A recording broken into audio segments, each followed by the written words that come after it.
And good afternoon everyone, and welcome to Sir Yancy Unit, guys. And this one is 24.10 square meter, one bedroom here at Shorto Residence. And I would like to say, happy Valentine's sa lahat. Ayan. So, for this one, we renovate this one. Actually, it was last December pa, but we are so busy, of course.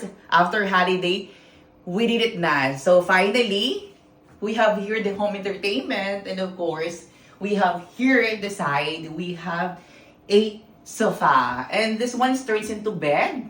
And we added some full size here in the mirror, guys. And it's very artistic, guys, and very aesthetic. Charot lang. Let's go here. This is bedroom part. The most expensive thing inside the unit is actually the wardrobe cabinet. Ayan. So, we did it.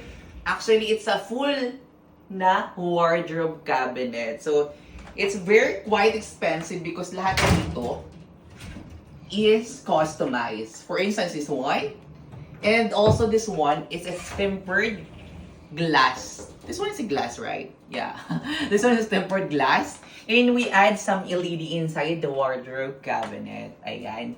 And to make your unit more, of course, more beautiful, of course, you have to at least innovate. Kasi for those unit owner naman na hindi nag-ano sa unit, nowadays kasi kailangan mo na pagandahan. Pasok tayo sa topic sa pagandahan.